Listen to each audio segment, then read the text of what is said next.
Por que você procrastina tanto? Como parar de adiar o que é importante?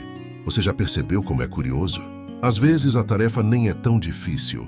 Pode ser responder um e-mail, começar um curso, organizar a casa, ir à academia, ou finalmente tirar do papel aquele projeto que você pensa há meses. Você sabe exatamente o que precisa fazer, mas em vez de começar, faz qualquer outra coisa. Pega o celular só por 5 minutos. Assiste mais um vídeo. Dá uma olhada nas redes sociais. Levanta para beber água. Lembra de uma coisa que nem era importante naquele momento. E quando percebe, o dia terminou. Então vem a culpa. Você promete que amanhã será diferente, mas o amanhã chega. E tudo acontece de novo. Se isso já aconteceu com você, quero que saiba de uma coisa. Talvez o problema não seja falta de disciplina, e muito menos preguiça. Na verdade, a procrastinação é um dos comportamentos mais mal compreendidos que existem. Porque por fora, parece que você está apenas adiando uma tarefa. Mas por dentro, algo muito mais profundo está acontecendo. Imagine que você precisa entrar em uma piscina. A água está gelada. Você sabe que depois de alguns minutos vai se acostumar. Mas antes de entrar, seu corpo faz de tudo para evitar aquele primeiro contato. Você anda de um lado para o outro, molha apenas o pé, espera mais um pouco. Procura qualquer desculpa para adiar. A tarefa não mudou. O que você está tentando evitar é a sensação de desconforto. Com a procrastinação acontece algo muito parecido. Muitas vezes não adiamos porque a tarefa é difícil. Adiamos porque ela desperta uma emoção que preferimos não sentir. Pode ser ansiedade, pode ser medo de errar, pode ser insegurança, ou até o receio de descobrir que não somos tão bons quanto imaginávamos. E sem perceber, a mente encontra uma solução rápida. Faz depois. Naquele instante parece um alívio. Mas esse alívio dura pouco, porque junto com ele nasce uma nova sensação. A culpa. E ela costuma ser ainda mais pesada do que o desconforto que você tentou evitar no início. Talvez a procrastinação nunca tenha sido sobre o tempo. Talvez ela sempre tenha sido sobre emoção. E entender isso pode mudar completamente a forma como você enxerga a si mesmo. Porque quando você acredita que é preguiçoso, tenta combater a preguiça. Mas quando percebe que está apenas fugindo de um desconforto, você finalmente começa a atacar a causa, e não apenas a consequência. Talvez você esteja pensando, se a procrastinação é uma forma de evitar um desconforto, por que a minha mente faz isso? Porque ela foi criada para proteger você. Imagine que você está caminhando por uma floresta e encontra um caminho desconhecido. Seu cérebro imediatamente fica mais atento. Ele faz isso porque durante milhares de anos, tudo o que era novo podia representar um perigo.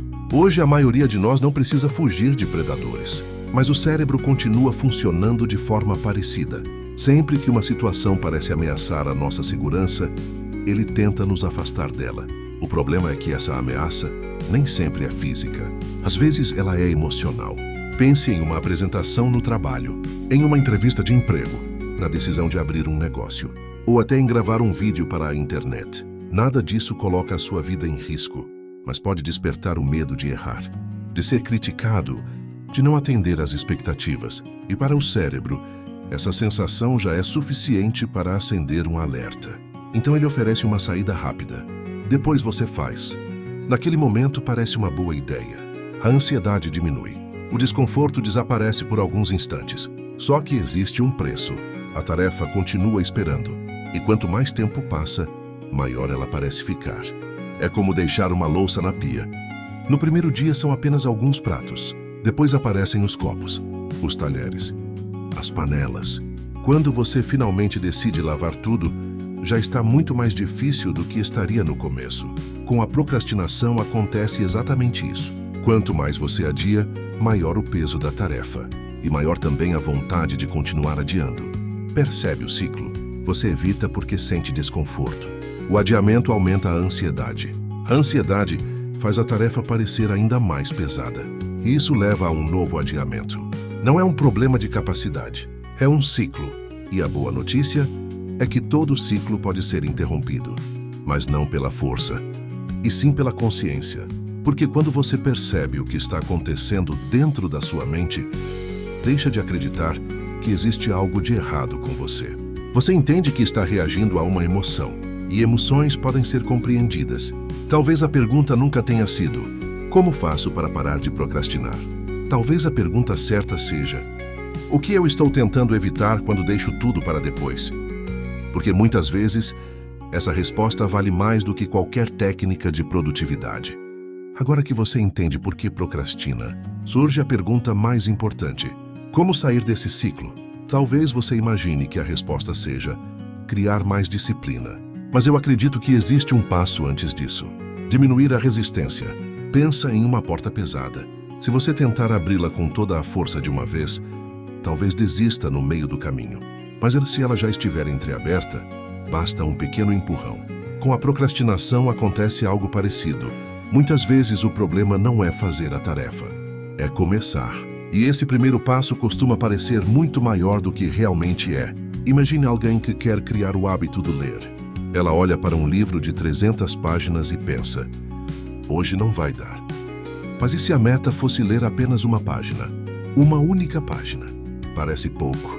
E justamente por parecer pouco, a mente deixa de enxergar aquilo como uma ameaça. O mesmo vale para qualquer mudança. Não diga que vai treinar 1 hora. Diga que vai colocar o tênis. Não diga que vai escrever um capítulo inteiro. Diga que vai abrir o documento. Não diga que vai organizar a casa toda. Comece por uma gaveta. Pode parecer simples demais, mas existe algo poderoso nisso. Toda vez que você começa, quebra a maior barreira da procrastinação, a inércia. E muitas vezes, depois de começar a continuar, fica muito mais fácil. Agora quero propor um exercício. Na próxima vez que perceber que está adiando algo importante, pare por alguns segundos e pergunte: qual é o menor passo que eu posso dar agora? Não amanhã. Não quando estiver motivado. Agora. Talvez esse passo leve apenas 2 minutos. E tudo bem, porque o objetivo não é terminar, é começar. Existe uma frase que gosto muito: a ação gera clareza. Muitas pessoas esperam sentir confiança para agir, mas na maioria das vezes, a confiança aparece depois da ação. É quando você percebe que conseguiu dar o primeiro passo que a mente começa a acreditar que é capaz de dar o segundo. É assim que a mudança acontece. Não em um grande salto, mas em pequenas decisões repetidas. Você não vence a procrastinação em um único dia. Você vence cada vez que escolhe começar, mesmo sem sentir vontade. E aos poucos a história muda. Você deixa de ser a pessoa que sempre adia e passa a ser a pessoa que aprende a agir, apesar do desconforto.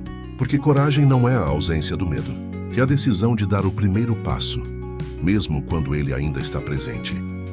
Antes de terminar essa conversa, quero que você imagine uma academia.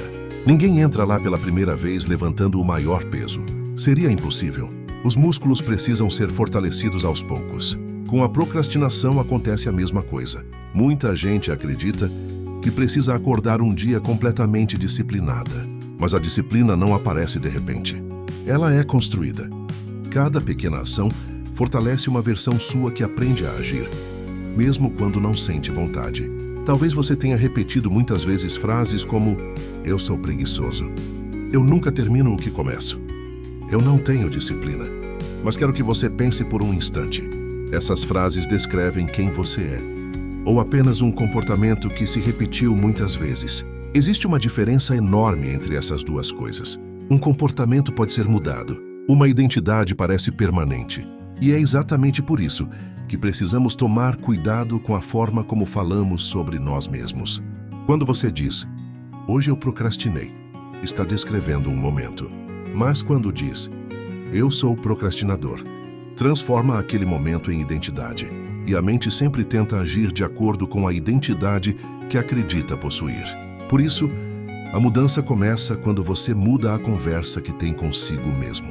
Em vez de perguntar: como faço para nunca mais procrastinar? Experimente perguntar: qual é a menor ação que posso fazer agora? Pode ser abrir o livro, responder um e-mail, calçar o tênis, escrever a primeira frase. Parece pouco, mas é assim que uma nova identidade começa a ser construída. Não em grandes promessas, mas em pequenas provas de que você é capaz de agir. Quero que você leve apenas uma ideia deste vídeo. A procrastinação não define quem você é. Ela apenas revela um desconforto que ainda precisa ser compreendido. E quando você entende isso, para de lutar contra si mesmo e começa a caminhar ao seu favor. Obrigado por estar comigo em mais esta conversa. Se ela fez sentido para você, inscreva-se no canal e continue essa jornada. Toda semana teremos uma nova reflexão para ajudar você a entender melhor a sua mente e construir uma vida mais consciente. Porque no final, grandes mudanças quase sempre começam com pequenos passos. E antes de ir, quero deixar uma última pergunta. Qual é a pequena ação que você pode realizar hoje, sem adiar mais uma vez? Escreva nos comentários. Até a próxima conversa.